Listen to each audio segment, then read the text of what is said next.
All right, guys, I'm going to show you behind the curtain a little bit. So here's how we kind of queue up the emails that I send out where I drive traffic to my YouTube videos. Let's talk about, here we go. Let's read this one really quick. What are the perks of being a 7-figure writer? You probably got into copyright. So here it is. You probably got into copywriting because you wanted royalties, freedom to work from anywhere, and spend more time with your family. Those are kind of like 3 different people, and it's like, you're like, I'm reaching it. Like, one of you are going to relate to this. You relate to that, you'll relate to that, and you'll relate to that. When you do stuff like that, you relate to nobody. No offense, guy standing right there who wrote this. While all that stuff is great, never get any of the perks if you understand how a 7-figure copywriter actually thinks. Image. You see, 7-figure copywriter is not looking at the skill the same way as most beginners do. They're getting all the praise and fruits because they understand one simple concept that all successful copywriters know. So you got a little bit of a tease there. And the truth is, unless you understand this, your chances of ever becoming 7-figure are 0. The good news is it's easy to shift your mindset. And once you do, your chances of getting good become inevitable. Why most people never get good at copy. Peace out, copy squad. Okay, so here's the rewrite. And this is how you create empathy. It's basically, I know your world and I can speak to it. I could spoon feed you 100 clients, give you the perfect sales letter template, and a list of 100,000 hungry buyers, and you could still fail to become a successful copywriter. I know because I've seen it. I've coached and employed dozens of writers. I've given them their choice of projects, access to me and all my secrets, and still seen them come up short. Because unfortunately, your biggest hurdles are actually self-imposed, and they are insanely lethal to your success. They're way worse than any failed launch or non-payment client. Those are bumps in the road. The traps I'm talking about are positively terminal. And this is especially true for the most driven, gung-ho, ambitious writers out there. So to help you out, I have called out these 3 career killers in a simple video. You can click here now to learn all 3 and protect your career from certain death. I think the feedback that I did leave on this one. I'd say, Jesus Christ. Know your audience pretty well there, kid. You want to click that?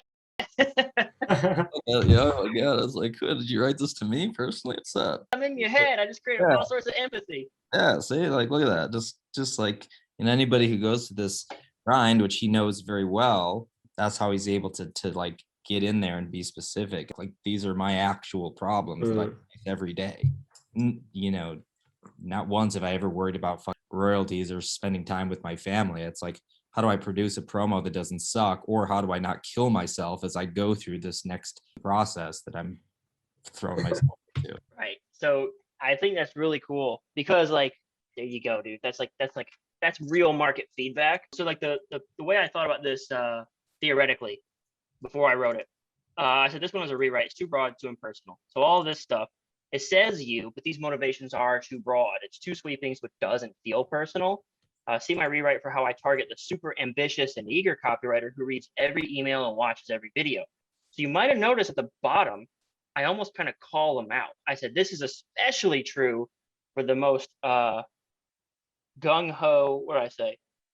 I say this is especially true for the most driven, gung-ho, and ambitious writers out there, which are the guys who open emails. They want to know all the secrets, So I basically say, this problem hurts you worse if you are you, right? So like, it doesn't affect anyone else as bad as it does unless you are exactly who you are.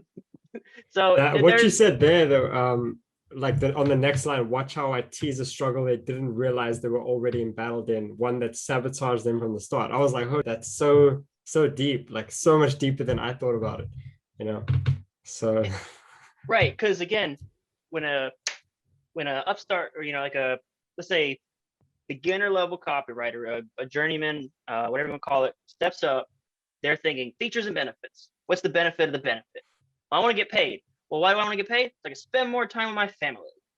And that is sort of, the status quo for copywriting advice. But instead, if I can reveal, like, I can almost like scratch just beneath the surface here, you've got something really bad happening. It's like your doctor is doing like a routine checkup and they go, whoa, what is that? And you're like, what is what? That doesn't look good. Whoa, what do you see? Look, based on your blood type, your diet, and your activity level, this could be really bad for you. And then you're just like, okay, please tell me what the hell you saw and what the hell you're talking about, right? So as I pull back the layers, it's self-imposed. I still don't go deeper. Like, how is it self-imposed? So this is another mistake that I saw make an email. It's either this one or the other one, where he started to tease too tightly what the thing is. I think it was the previous email you worked on, but I only talk about the impacts, the effects. I never explain it. You, at one point, you kind of teased too deeply about what the thing was. We had to take that back a level.